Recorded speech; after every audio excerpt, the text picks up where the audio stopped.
ఈరోజు మనం పెద్దమ్మ సలహాలు అనే కథని విందాం. శారద, వినుత ఇద్దరు తోడికోడళ్ళు. వీళ్ళు వేరే వేరే ఊళ్ళల్లో ఉంటున్నా ఫోన్ చేసుకుని ఒకరితో ఒకరు సొంత అక్కా చెల్లెళ్ళలాగా కష్టసుఖాలు చెప్పుకునేవారు. ఒకరోజు ఎప్పటిలాగానే ఫోన్లో కబుర్లు అయ్యాక వినుత తన మనసులో బాధ చెప్పడం మొదలుపెట్టింది.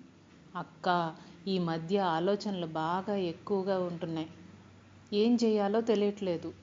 ఏదైనా ఊరు వెళ్ళి కాస్త ప్రశాంతంగా 2 రోజులు ఉండి వద్దాం అనిపిస్తోంది అని అనగానే శారద వెంటనే, ఏమయ్యింది?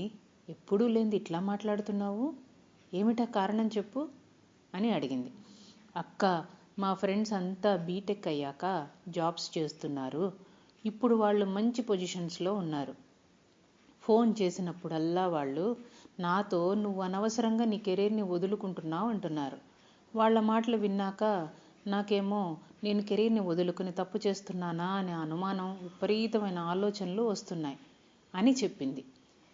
శారద విషయమంతా విని, ఇంత చిన్న విషయానికే అంతలా ఆలోచిస్తున్నావా అని అంది. అదేంటక్క, ఇది నీకు చిన్న విషయంలా ఉందా అంది వినుత ఆశ్చర్యంగా. వెంటనే శారద, ఒకప్పుడు నేను నీలాగానే చాలా బాధపడ్డాను. కానీ ఒకరి సలహా వలన ఆలోచనల నుండి బయటపడ్డాను అని అంది. వినుత ఆతృతతో, ఏమిటా సలహా? నీకు సలహా ఇచ్చిన వారు ఎవరు అని అడిగింది. శారద నవ్వుతూ, మా ఊరు తెలుసు కదా, రామాపురం. అక్కడ శివకామేశ్వరి అనే ఆవిడ ఉన్నారు. ఆమెని మా ఊరి వాళ్ళంతా పెద్దమ్మ అని పిలుస్తారు. ఆవిడ చెప్పే మాటలు వింటే ఎటువంటి ఆలోచన, సమస్య అయినా సరే చిటికలో పోతాయి. పెద్దమ్మ భర్త పేరు రామనాథం. ఆయన మా ఊరిలో డాక్టర్గా పనిచేస్తున్నారు.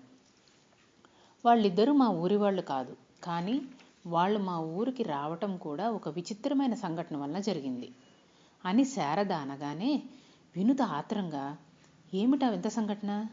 చెప్పు చెప్పు అని అడిగింది.